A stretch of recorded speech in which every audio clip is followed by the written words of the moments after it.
पालघर जिल्ह्यातील डहाणू तालुक्यातील मुंबई अहमदाबाद राष्ट्रीय महामार्गावर धानेवाडी गावाच्या हद्दीतील 9 मार्च 2025 रोजी सकाळी 8:30 वाजताच्या सुमारास दुचाकीस्वारांचा भीषण अपघात झाला आहे।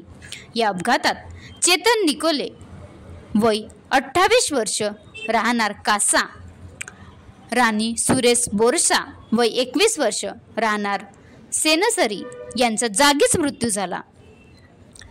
महामार्गावर सुरू असलेल्या पुलाच्या कामामुळे मुंबई लेनवरील वाहतूक गुजरात लेनवर वळविण्यात आले आहे। मात्र रस्त्याच्या क्रॉसिंग जवळ चुकीच्या पद्धतीने बसवलेला डिवायडर, सूचना फलकाचा अभाव आणि सिग्नलची गैरसोय असल्यामुळे वारंवार अपघात होत आहेत।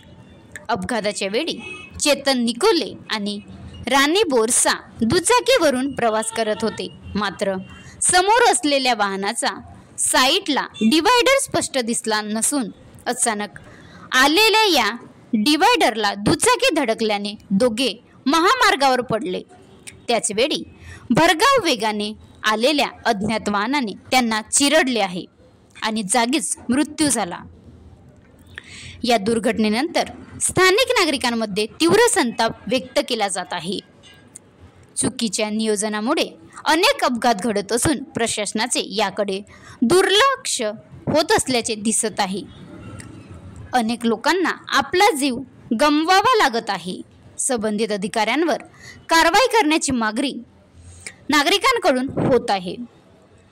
या प्रकरणी कासा पोलिसांनी मृतदेह शवविच्छेदनाकरिता उपजिल्हा रुग्णालय कासा येथे पाठविले आहे। पुढील तपास सुरू आहे। महाराष्ट्र लाईव्ह न्यूज, कल्पेश दळवी, तालुका प्रतिनिधी, डहाणू।